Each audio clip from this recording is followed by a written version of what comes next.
it's not really a huge deal, but I think it's interesting that in Mortal Kombat X they made it a decision to to publicize it, that the female characters will be more realistically proportioned, I guess, than they had in the past games.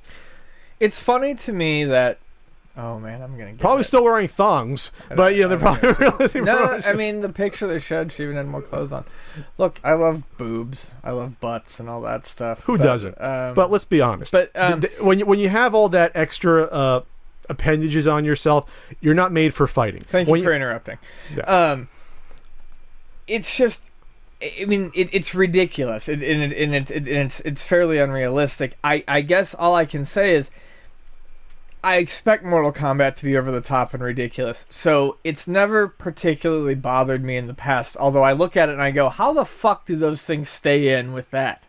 But I am happy to see, and I guess it's weird that it's coming from the makers of Mortal Kombat, to see a company that is probably listening to its growing fan base of women go, let's maybe just make things a little bit more realistic with proportions. I mean, they're certainly trying to make the evisceration of your intestines more realistic, so they can totally make the boobs more realistic. I was going to say, we're going to be offended. I'm offended at the game still relying upon the fatalities for the 50th fucking iteration of the game in order to sell these. But anyway, I just think it's interesting that they started with live action, females for Sonya Blade and Milena Katana, and those, they were martial arts and gymnasts don't usually have huge boobs. Right. Mixed martial arts women, they don't have big, huge boobs because they lose their fat, and when you punch, they get in the way. That's basically what happens. It's not as effective.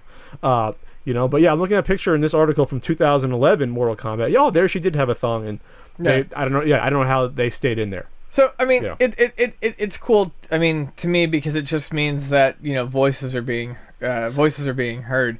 My interest in the game, I got to be honest with you, kind of grows. I don't know why.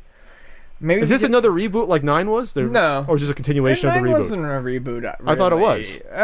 Maybe it was. I thought 9 was. It told the story mode. It just retell. It wasn't necessarily a reboot. It retold the story of 1, 2, 3, and then after. Okay. Yeah, there was a bit of after, so it's not really a reboot. It really is kind of the same story. Remake, it's kind of... Yeah, but I don't know. It's like my mission in life to buy every fighting game I can. So whether I'm going to like Mortal Kombat 10 or not, I will probably end up owning it. I would just say this.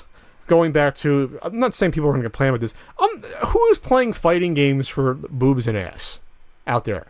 Even when at the end of the day, when you play the Dead or Alive series, you're playing it for, it has a unique fighting system. More so, Dead or Alive is fucking fantastic. More so than the fact that I know that there's the jiggle thing you can adjust, but to me it's almost like a funny novelty. It's not like you're getting off on that when you're playing these games. Yeah, I don't know. I mean, I play Dead or Alive because I love fucking playing Dead or Alive. I mean, I forget that there's a jiggle physic in it when I'm playing an actual match because I'm more concerned about my openings and shit like that.